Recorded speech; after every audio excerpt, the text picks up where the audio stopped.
Hey, what's up, Ramley? What is up, Los Angeles? Welcome to the Rams Skinny here on the LA Football Network, your destination for Los Angeles football. I'm your co-host, Ryan Dyer, joined as always by the main man, Mr. Ryan Skinny T. Anderson. Busy couple weeks of the draft. We are now past the draft into the true offseason. We got some mini camps and OTAs coming up. So I guess technically we got a few more weeks of like some things going on. The schedule's coming out in a couple days. So I guess it's not till really June when we're truly absolutely nothing's going on, but it's still very few and far between. So we're coming up with topics for you guys. We have some fun stuff to discuss today, but first and foremost, Skinny T, what's up, brother? How we doing? Doing fantastic, man. Great day to be back talking more Rams football with you as always. Always a great day to join my good friend, Ryan Dyrud. Good friend. Always good friend. Love that. So, but yeah, beautiful day here in Los Angeles. Weird. I feel like we always got to open the show talking weather. We seem to do that often. At least I do. I bring it up, but I've turned fully into a Californian because I was cold yesterday and it was 70 degrees. I was trying to warm up. I was sitting in my backyard. I had to sit directly in the sunlight to reach the body temperature that I prefer, apparently. I'm born in Minnesota, raised in the Midwest. It's all gone. I just have that thin California blood now. And I don't mind. I've been trying to figure out what like year that happens. Cause mine's been long gone. I've been here now for almost close to 20 years now in LA. But when I moved here from Colorado in college to go to Long Beach State, I remember all through college, like it could be winter, midnight, and I was in like t-shirts. It felt great. Like, it got a little cold here and there, but it felt great. Now, like you said, it could be 75 and I'm like, it's hoodie weather. 75 and sunny and I'm still rocking a hoodie because I'm like, it's a little brisk outside. Yeah. My family's very disappointed in me, I'm sure.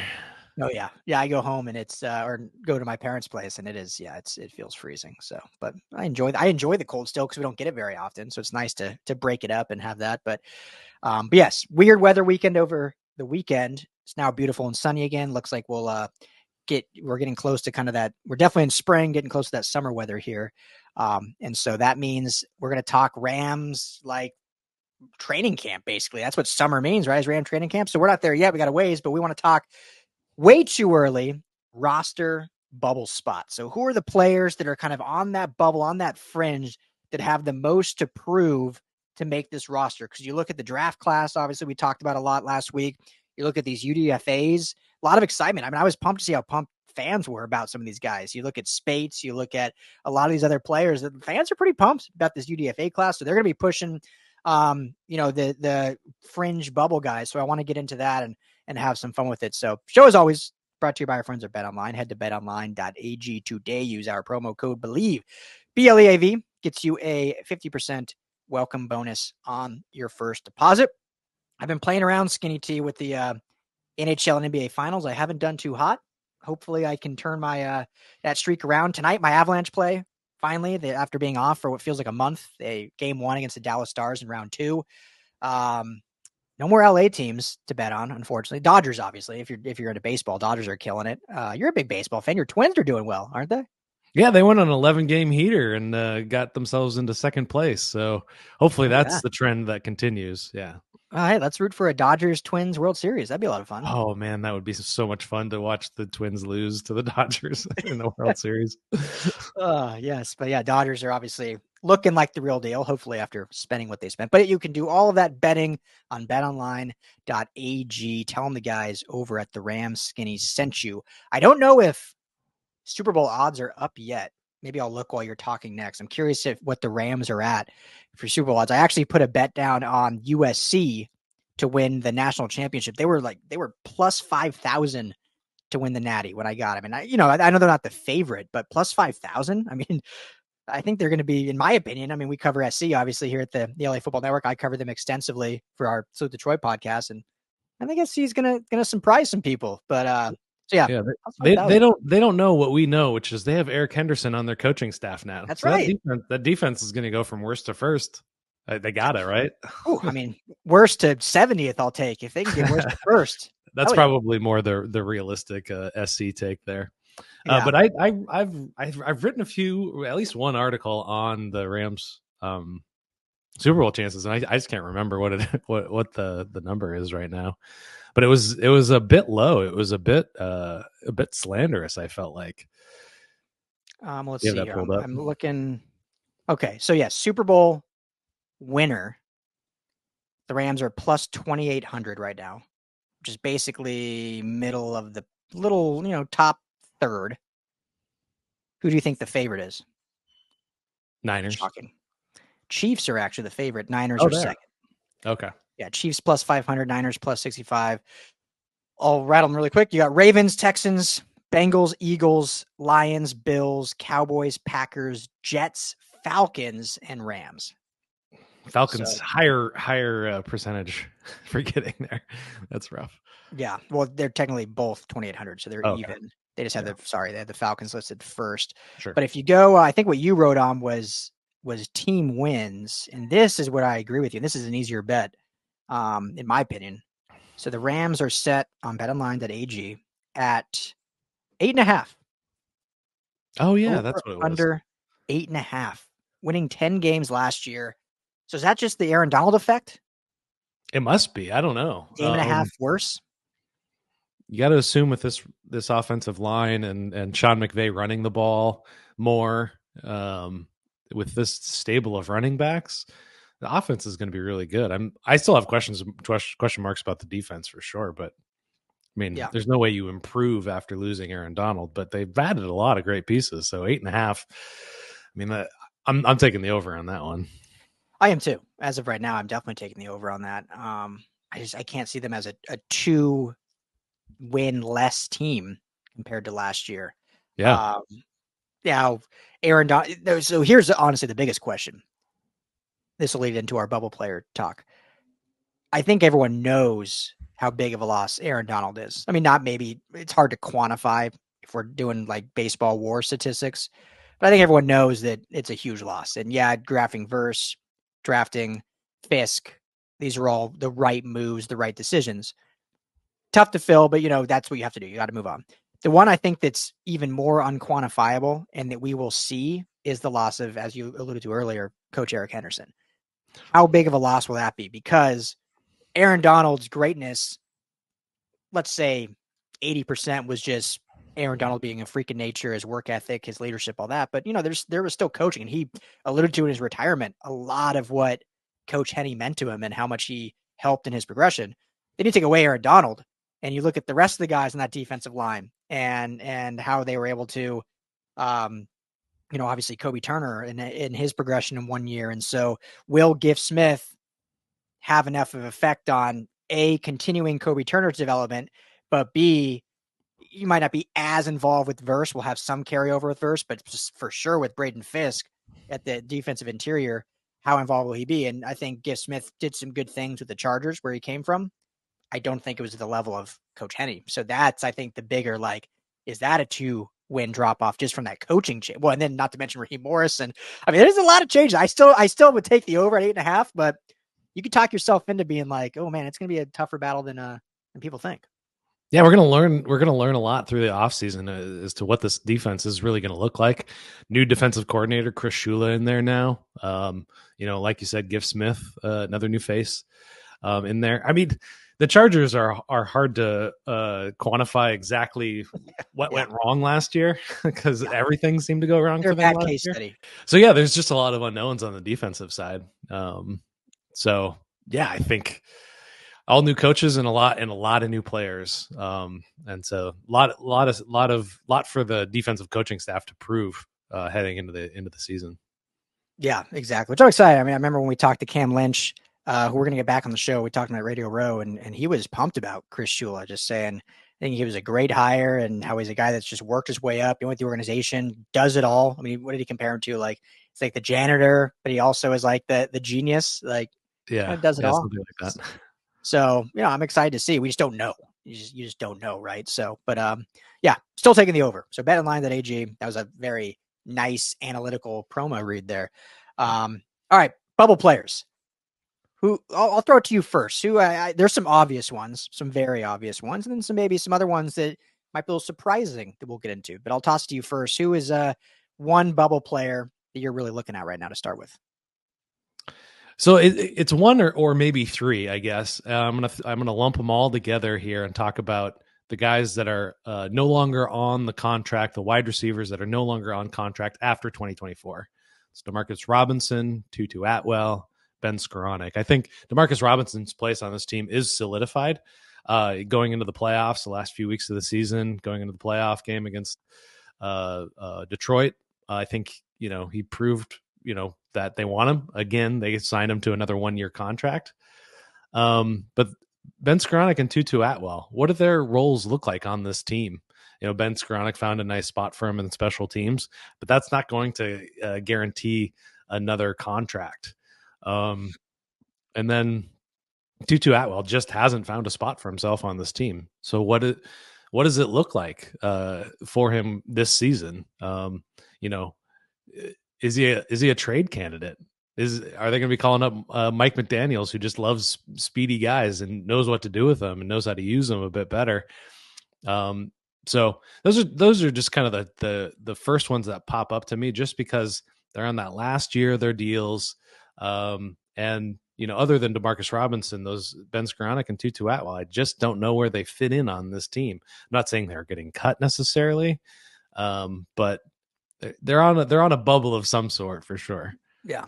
No, I mean, I think those were the obvious ones. Like, they have the most to gain and also the most to lose. Like, they're guys, and we talked about specifically Tutu heading into last year. Like, this was kind of his going into year 3, his true, like, what is he going to be in the NFL? It's kind of like for a lot of receivers, not everyone's Justin Jefferson and that just like blow up year 1. Puka Nacua, blow up year 1. Like, some of them take a little time to get into it. And usually year 3 is that where you see those other receivers kind of then take their next step. And he seemed to do it in the beginning of the season and then just really tapered off. And part of that was schematically, they got Demarcus Robinson a lot more involved, as you mentioned. So it wasn't necessarily all his fault, but that plays in your point. Like, what is he in this offense? I hate that thumbs up thing. I don't understand why it does that for all of you watching on YouTube. That thumbs up emoji, I don't get it. I was just itching my arm, but anyway.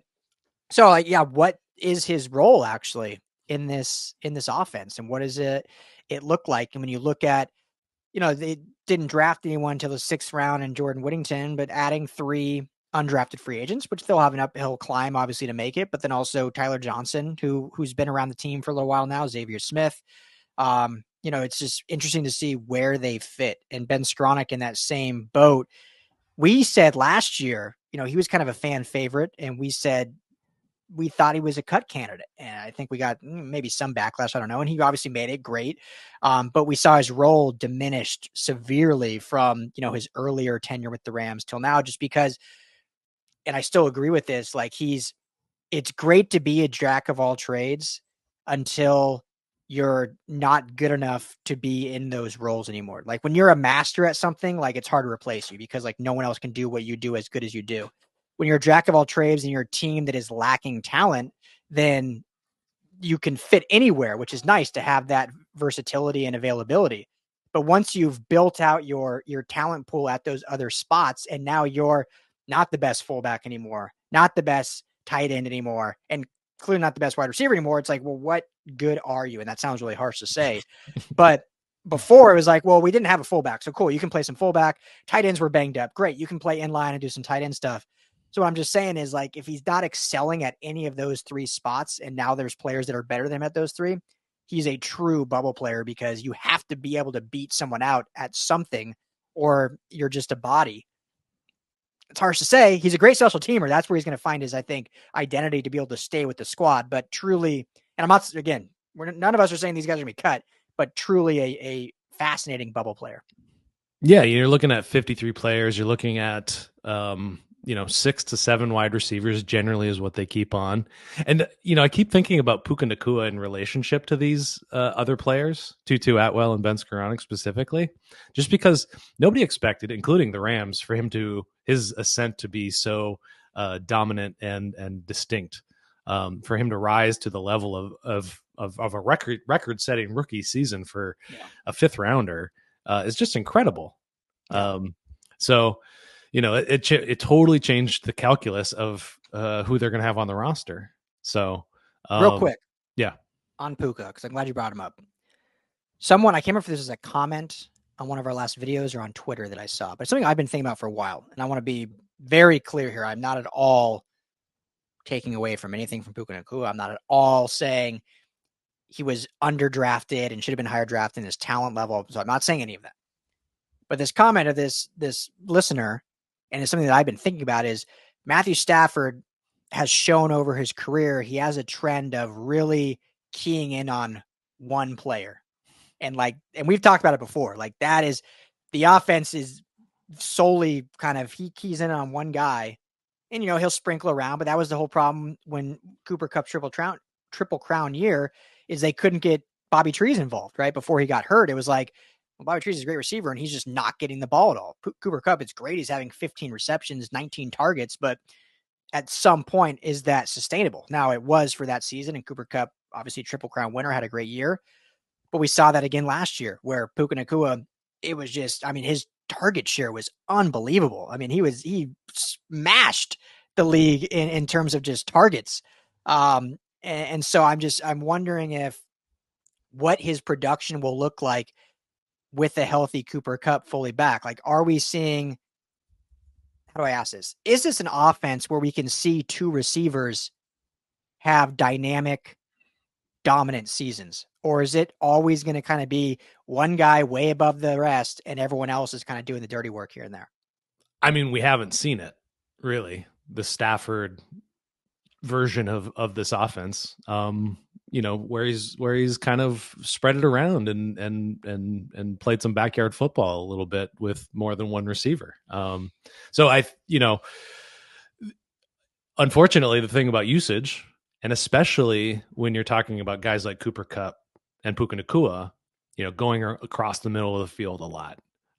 You don't see them a lot, just getting gently pushed out of bounds. They're fighting for extra yards, and they're going across the middle of the field where they're getting hit a lot. So that kind of usage in that kind of play style gets guys hurt, unfortunately. And, Puka came in a bit injury prone, proved to be healthy, a little bit dinged up here and there, but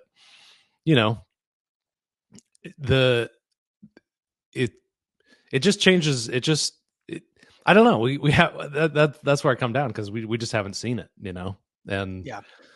So, well, and the other coin of that too is in Sean McVay scheming guys to be in that role, right? And so, I think it's pretty factual. Again, it's worked out, and I'm not taking anything away, but it's pretty factual that Stafford keys in on a receiver, and that's where he goes. But a lot of times those are by design, right? Like, that's the first option. If they're open, why wouldn't you take that first option? Like, if Puka Nacua is your first read every time, and he's open every time, you're taking your first read. And so if it's not broke, don't fix it. Like, no need to change it. But for guys like Tutu, for guys like Skowronek, it's also going to take more than just them. It's going to take McVay scheming things to where they're the number one option. If it's a go route and that's all Tutu can do, well, it's like, it's got to be he's the first look every time, or else we know the ball is going to Kupp or Nacua. So, that's the game within the game. And unfortunately for receivers, you're contingent on so many other factors in order to be dominant. Because, for as great as Puka Nacua is, like, he could have gone to a team like the Broncos or a terrible passing attack, and he would be wide receiver 4 and no one would have ever heard of him. So, right. It's really contingent, unfortunately, on not just the quarterback, but on the play design and the scheme of what you are within the progression in order to get the ball your way. So, all I have to say is Tutu and Skowronek are certainly bubble players, and it'll be interesting to see how they play out. And, it's May, so we'll see a long time to dissect where they actually do stand. Well, and you look at Jordan Whittington, rookie draft pick out of the 6th round, he is kind of that special teams guy that they could use. Gritty player, really fantastic blocker. So they're obviously creating a succession plan for the guys on their last year of their rookie deal. And schematically, with wide receivers, they keep the same 3 guys on in their 11 personnel a lot. Yeah. So kind of the Rams don't have those like very gadgety they don't have room for the gadgety specialty players in the new version of this offense, the newest version of this offense, which we'll talk about more once we get to some of these running backs. But it's so seismically changed over the last couple of years, out of necessity, that it's almost like they've been drafted too long ago to be what this new team is looking for in a way. Yeah, exactly. They've shifted out of that in a way. So, all right, who you got next? If you want to stay on offense or jump to defense. Oh, I'm up. Yeah. Oh, okay. Let's see here. Who do I want to? I prepared a little earlier, but now I'm maybe going off the cuff here. Let's go with. Okay, I'm gonna go with. You mentioned running back, and I'm gonna go with running backs, and I'm gonna go with Zach Evans, and just drafted a year ago, so only a second-year player. But you figure, obviously, we know Kyren Williams is the guy. Blake Corum, they just drafted in the 3rd round. He's clearly not going anywhere. And they went out and got Ronnie Rivers, who was RB2 all of last year when healthy, because he's like kind of a little bit of a change of pace, speedy guy. And they brought in Boston Scott. So Zach Evans is the odd man out. Now, the other way to look at this is Ronnie Rivers, because Boston Scott to me is more like a Ronnie Rivers type back. So maybe they thought Ronnie Rivers and Boston Scott will kind of duke it out for that RB4 spot or that 4th running back. Zach Evans is enough of a stronger, kind of hard-nosed lunch pail back that they think he brings a little bit of a difference than both Corum and Williams. But at the same time, like if they like what Ronnie does, and we saw them draft the same type of player as Kyren Williams, so maybe they see that as RB1A, RB1B, and maybe they see Ronnie Rivers and Boston Scott as RBBA and B, RB2B, 2A and 2B, if I can speak. And Zach Evans maybe just doesn't fit the philosophy anymore. So we'll have to see more once mini camps and OTAs and how we see. But Zach Evans really wasn't able to get on the field much last year. Obviously a rookie, but they've given rookies reps. So I feel like as it stands right now, he's probably more on the bubble, but it just depends on that running back philosophy. Yeah, this is a kind of a mystery one to me, especially because they added Boston Scott kind of out of nowhere. Yeah. And he fits the Kyren Williams, Blake Corum size, skill set profile specifically. All guys that are about our height, which I always like to mention, 5'8" guys, 5'7", 8 guys, they can play football. Yeah. And Blake Corum is a perfect fit for this offense for where they're going now, moving away from the zone, inside and outside zone runs to the gap scheme stuff. That's what Michigan did. So I absolutely agree with you, Ryan, that 1A, 1B. That's what they're looking at for Blake Corum and Kyren Williams. So the rest of these guys, I think they're all on the bubble. The Boston Scott one is the most curious to me. You probably have to go back and look at other depth charts to see if they've ever had this many running backs that they could possibly keep on the roster, and they're going to need more than 2 backs. I could see them keeping 3 or 4 through the season, just because everything that they're pointing toward doing this season is running the ball a lot more. Running between the tackles a lot more. We saw Kyren Williams' great success, 3 yards before contact last year. Now they go ahead and add another, huge offensive lineman, Jonah Jackson.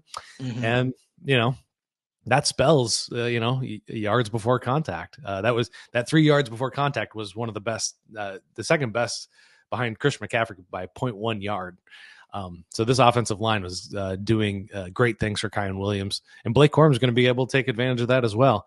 So I'm really curious to see. I don't want to pin it on anybody yet. Zach Evans is just in his 2nd year on a rookie contract. If he doesn't make it, he'll end up on the practice squad, I'm sure. We didn't really talk about it much with the wide receivers, but there is the McVay like pedestal versus doghouse thing, where it takes a while. If a guy ends up on the pedestal, he's going to keep him there. And if he ends up in the doghouse, he's got to earn his way out. Yeah. Just an easy to do. We've seen. Yeah, for sure. Especially for the running backs. He does not have patience for running backs whatsoever. No. I mean, sent Cam Akers packing. Probably a year too late, to be honest.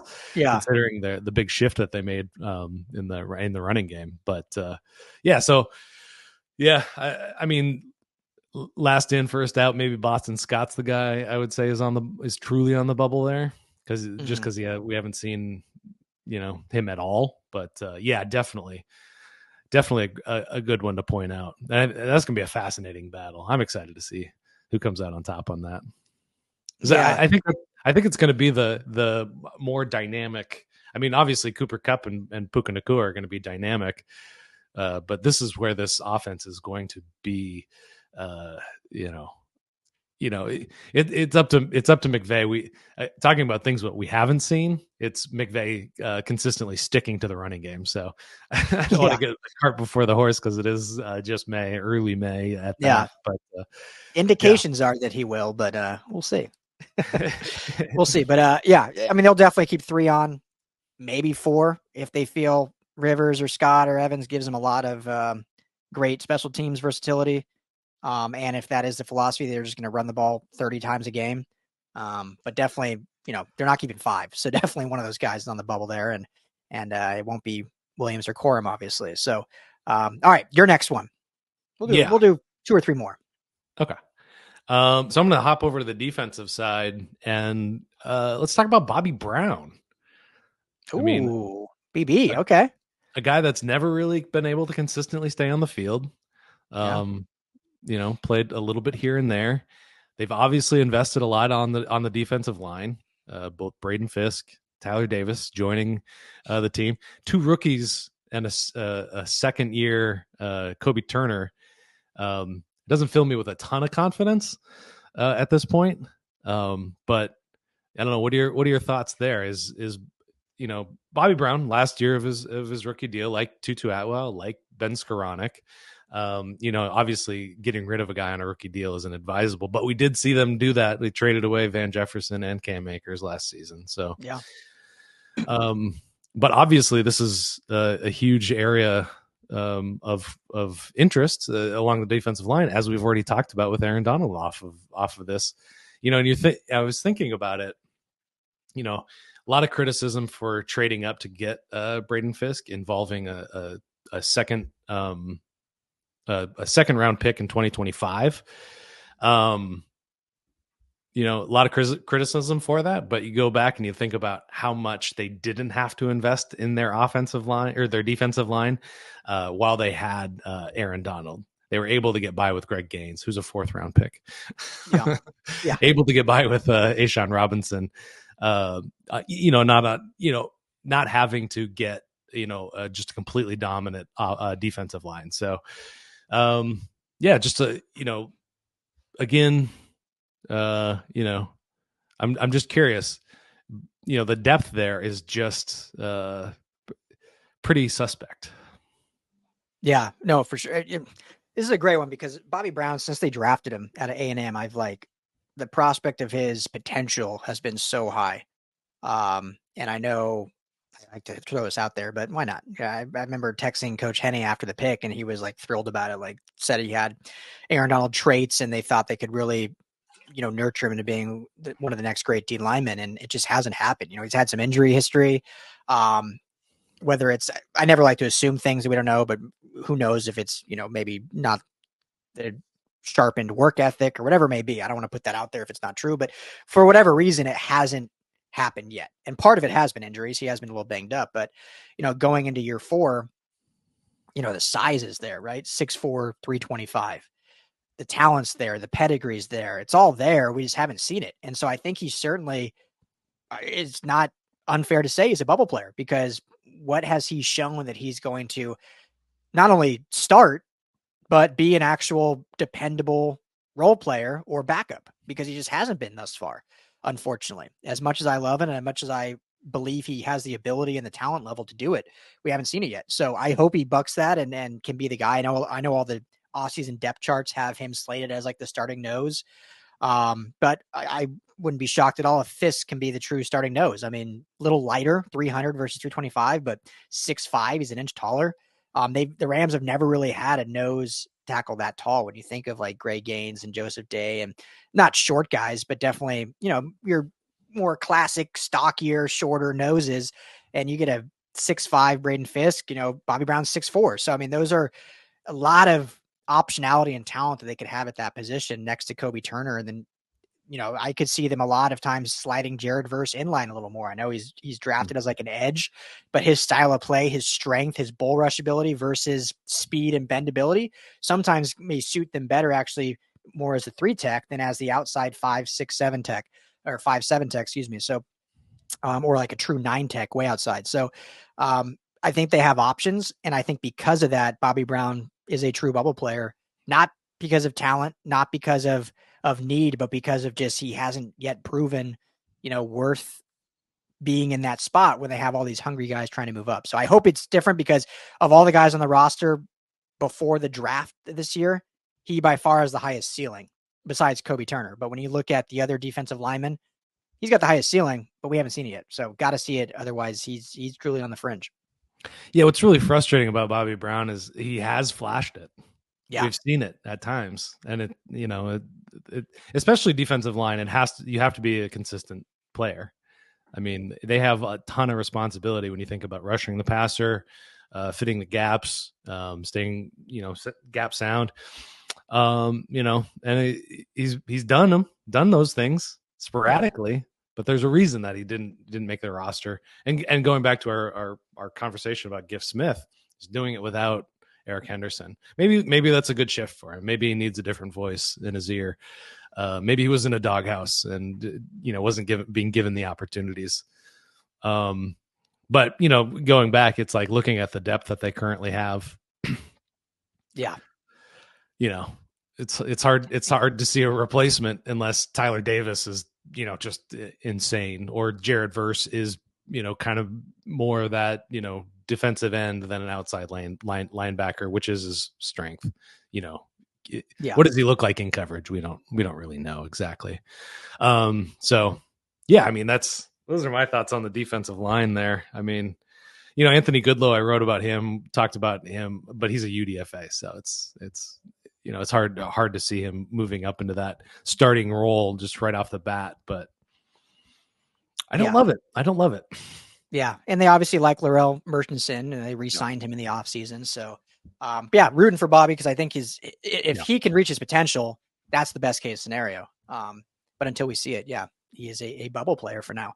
And that's kind of the, I don't know if beauty is the right word, because fans want to, and the organization wants to know, like, these are the guys we can count on. But that's kind of the fun, enticing thing of this offseason is, like, it's a complete, outside of probably Turner and Young, that front set, or when you look at the front 7, you got Turner, Byron Young, and Ernest Jones. Outside of those 3, it's pretty much open competition for all spots, I would say. So it makes it fun, but it's also a little unnerving knowing, like, we don't know exactly what to expect. So, all right, I'll jump back to offense, and you can finish us out with whatever position you want.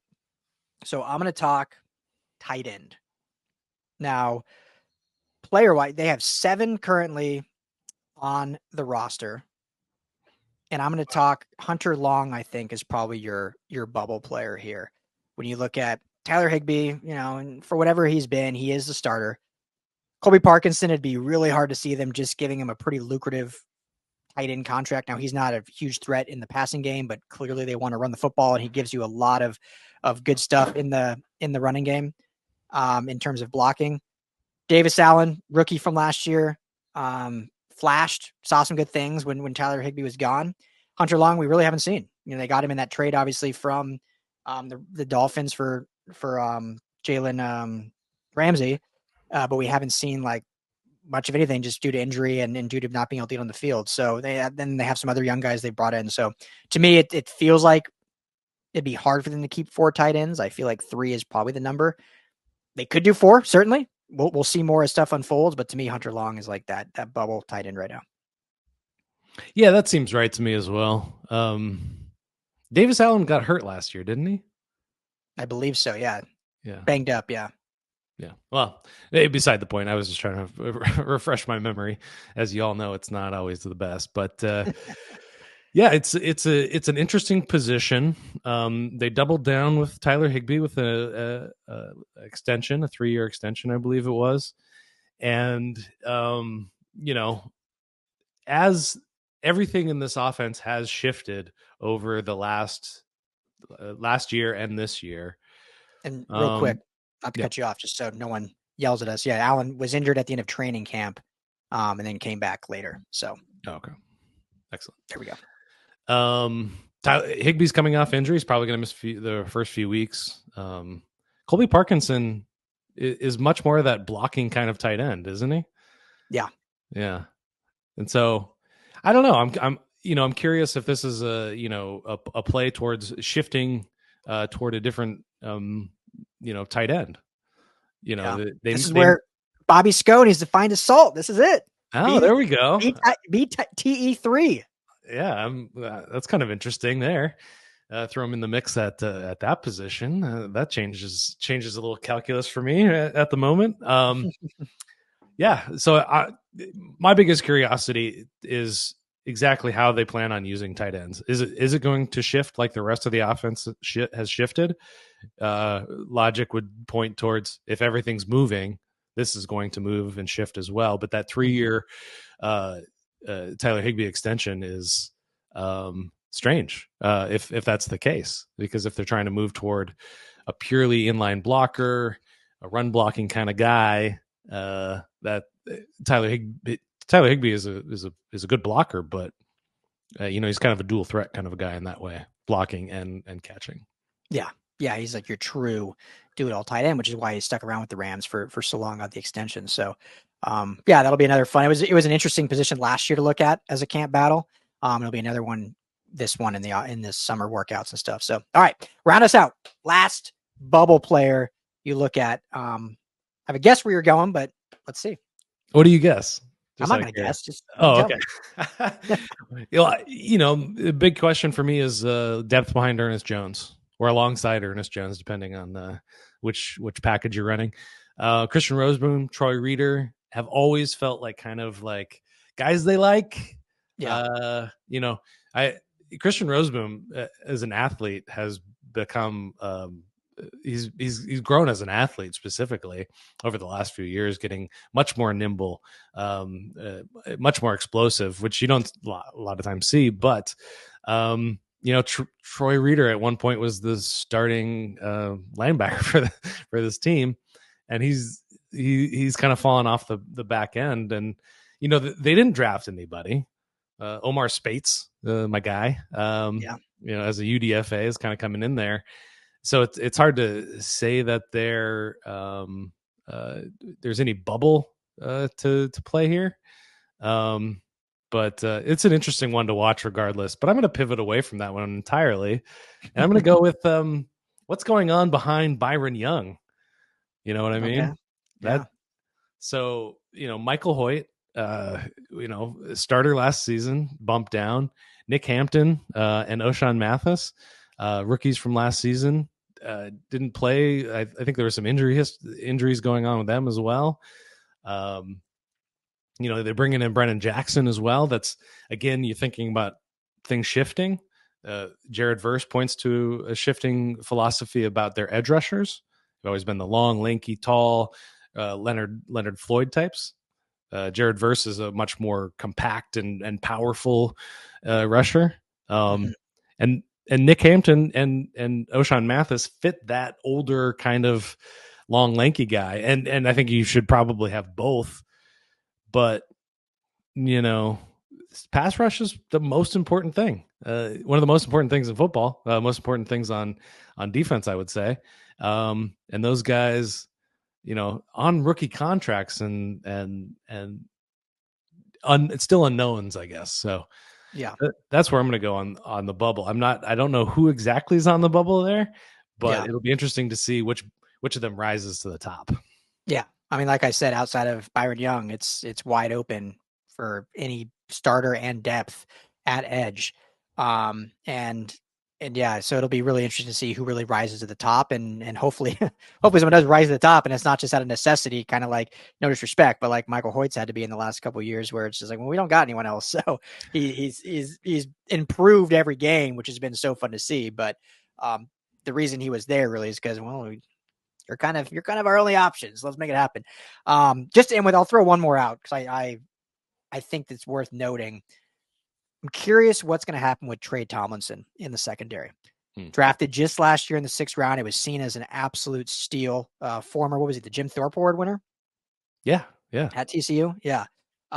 So tremendous collegiate career at TCU, and was just seen as a great pick. And unfortunately, due to his little bit of his size, but more so because of his aggressive play that you can kind of get away with in college that you get flagged for in the NFL, wasn't able to see the field much. And so I think he certainly has the talent, but when you look at the defensive backfield, and I'm talking corners, safeties, nickels, the whole DB room, there's 18 guys right now. Typically you keep 10, maybe 12. I mean, that's typically the room. And so 6 to 8 of these guys are not making this roster. And right now, I mean, it's, there's a lot to be said, and some of these guys are rookies, obviously, but right now he's in that 12, 13 range if you lump all DBs together. And so he has a real bubble shot. I know, fan favorite, is a great pick. I love the pick. We love the pick to get him in the 6th round, but we just didn't see anything in his rookie year that stood out, unfortunately. And so, again, not saying he will get cut or can't, but he's a guy that's going to have a really good offseason to show this defense and Aubrey Pleasant and Chris Shula that he can be an impactful player, because there's 18 guys to choose from. I mean, it's not like a room of 13 where you're like, all right, there's going to be 2 or 3 guys gone. Like, 6 to 8 guys are not going to be here come week 1. And so hopefully he's not one of them. Yeah. And, I've been talking about the shift in philosophies. There's a shift in the philosophy in the defensive backfield as well. We saw them act very swiftly and heavily towards adding veterans, but veterans of a specific type, bigger dudes, guys that are more willing to hit and get their mugs in the running game and that sort of thing. And it's one thing when you have Cobie Durant and Derion Kendrick as your top cornerback options, but they've added Darius Williams, Cam Curl, Tre'Davious White. Quentin Lake is an interesting guy he was kind of a Swiss Army knife last year. Yeah. And so you start to go down this list and you start to think, like, where does he fit in? Who's he going to supplant? Cobie Durant was definitely, quality starter. You got to keep him on. So yeah, you're absolutely right. He didn't earn starting reps over Derion Kendrick through all of Derion Kendrick's struggles last season. He wasn't put in there, and that says a lot. Yeah. So it's, he's only on his 2nd year, so I'm sure they're going to keep him around to see a little bit. But if this new coaching regime is like, Trey Tomlinson is a guy of the past, he's not someone we're interested in, he's not going to get a lot of playing time. Yeah, exactly. And he would obviously, if it does happen, he'll be for sure, I think, practice squad ad as they can continue to develop him, hopefully. But, it's way too early right now. It's May. That's the point of this. Way too early roster bubble predictions. So we will see what happens. Let us know what you guys think, either in the comments if you're on YouTube. If you're not on YouTube, Rams LAFB is the YouTube channel. Please hit that like and subscribe button. You can hit us up on Twitter at Ryan Dyer LAFB, at RL Anderson LAFB, or at LAFB Network is the main account. Or drop us a note on the website, lafbnetwork.com. Curious what you guys think. If we missed anyone, if you don't agree with them, if you think we knocked out of the park, whatever it may be, or you just want to talk some Rams football, we always love the interaction and love all you guys hanging out. So thank you all for tuning in to another episode of Rams Skinny. It's been fun. We'll be back later in the week. Hopefully, as of now, the schedule is supposed to release on Thursday. I'm hearing murmurs it may get pushed to next week. But if that does not happen, we will be back Thursday night or Friday morning, recapping the schedule, talking our favorite games to look forward to for the 2024 season. So thank you all for Skinny Tea. I'm Ryan Dyer. Everyone have a blessed couple days. We'll talk to you at the end of the week. Peace.